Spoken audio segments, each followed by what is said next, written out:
What's going on, everyone? So, Bronny James, right? He, in many ways, is tied to LeBron. Lakers went and got LeBron or Bronny James because of LeBron James, right? Wanted to kind of have them be on the team together. And there's a lot of talks about what's going to happen with LeBron. I still don't really buy that he leaves. I don't really think he's going to leave, but we'll see. I mean, every offseason, it's like this year LeBron's leaving, and every year he sticks around and stays with the Lakers, right? So I imagine he still stays around. How long beyond this season, that I don't know. But there's a lot of questions about Bronny James. Lakers love his attitude. They love kind of his work ethic.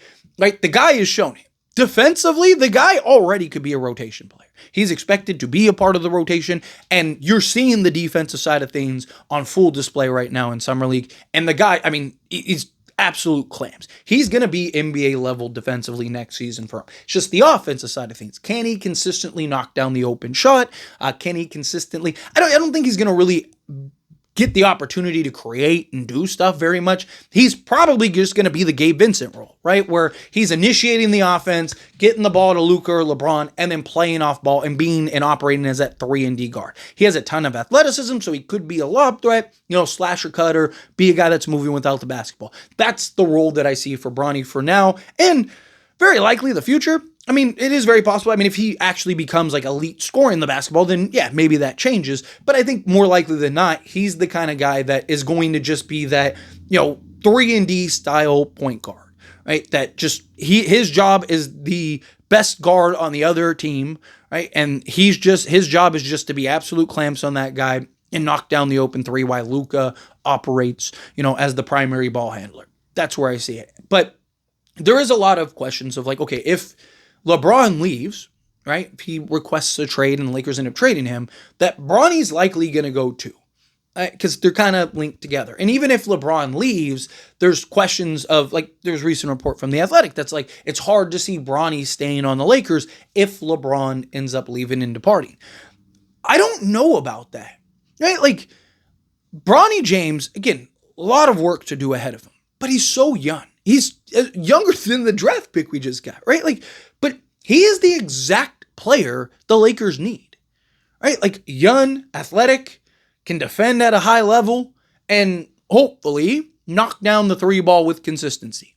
You need, like, the type of player that you need slotted alongside Luka Doncic is Bronny James, or a version of, a Bronny James-esque player, a guy that can defend, be the point of attack, be that pest, right? Whether he's off the bench or starting, right? Assuming that they keep Austin Reeves, then you're talking about a guy that's going to be off the bench. But again, you can slot him alongside Reeves, slot him alongside Luka, and you can see the vision. Obviously, you got to see what he looks like this year. And, if he actually gets some real minutes, like, is he able to kind of hold his own at an NBA level? He looks the part in Summer League. Now you got to translate it to the NBA level. But if he does, even if LeBron leaves, I would still keep Bronny James, because if you go and trade Bronny James, you're still going to need to find a guy like him. But he has his dad's IQ. He has his dad's athleticism, right? The guy has the defense. The guy is, clamps at the guard position.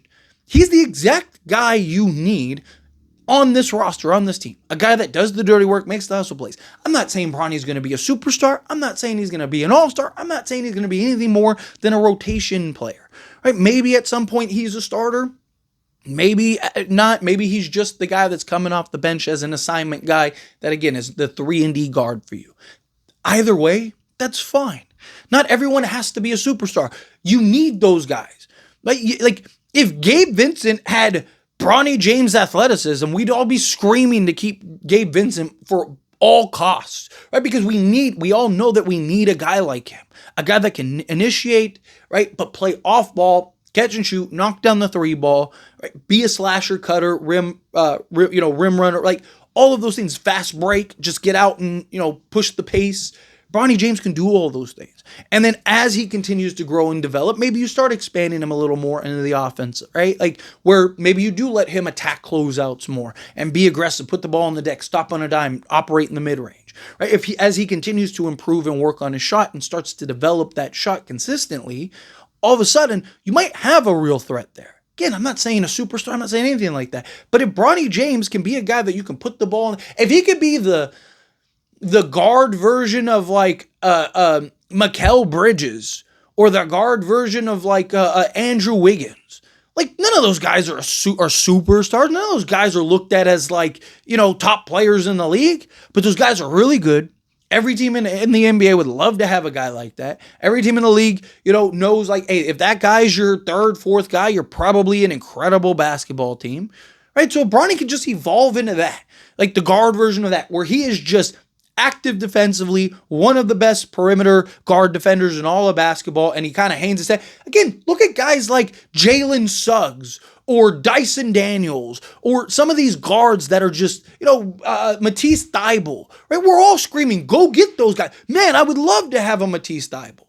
I'd love to go get some of these guys, right? Well, Lakers might have one of those guys on the roster already. It's just, can he do it this season? Is he ready to kind of take that leap this season? Because if he is, then that's huge for the Lakers. Because now, again, Gabe Vincent becomes more expendable. Now you have that kind of point of attack versatile guard that you need out there that's going to create more opportunities, that can dive for loose balls, that can do the dirty work and make the hustle plays to impact winning. Right? Bronny understands and knows his role. He's said it. He's even said it this offseason that, like, look, I know, like, there's going to be guys that are there to score 15 points. I'm not there yet. That's not my role. That's not who I am as a player yet. Beautiful. Beautiful.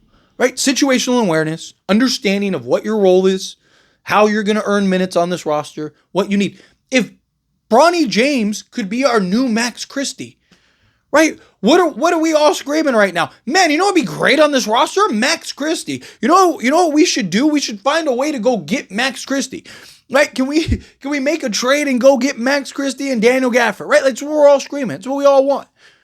Because he's the exact type of guy we need. What if Bronny James could become that? Again, Max Christie wasn't a great three-point shooter when he came in, but he had good instincts, right? Could defend. I mean, Bronny's more athletic than Max Christie, right? And what does Bronny have? Good instincts, can defend, needs to work on his shot. But you're seeing the mechanics change. You're seeing his shot that has been adjusted. Right now it's just reps. Now it's just repetition, getting that shot together. And if he develops that, he could be a very good player on this team. Like, I just don't think it's as black and white as, like, you get rid of LeBron, you get rid of Bronny. Now, obviously, if LeBron wants to go and that's what Bronny wants, but Bronny also said that he wants to carve his own path. And he wants to, be his own guy and play on his own team. So does he really want to, like, hop around with his dad everywhere? Probably not. Right? So, like, if you're the Lakers, I would keep Bronny. He's going to be cheap, and he's going to be cheap for probably a while, and you need those kind of guys, especially in the new CBA. And again, if he could just be a rotation player, right? Not a starter, not like even your sixth guy, just can he be your seventh or eighth guy? Can he be a guy that come playoff time is in your rotation and is having an impact and helping you win games? You need those guys. You need your sixth, seventh, eighth guy regardless. Lakers might already have that. I don't want to see the Lakers just give up Bronny because, LeBron James. Like, I think Bronny has the potential. The upside is there. Right? He's young, he's gifted, he's talented. You have him in a Dutero, right? Like, now you got the defensive tandem potentially that you could have slotted alongside potentially a Luka Doncic and a DeAndre Ayton if that pairing ends up working out to the level in which it might. Now all of a sudden you have kind of that core, that foundation. Right? You have your versatile defensive two-way wing. You have your versatile defensive, point of attack two-way guard.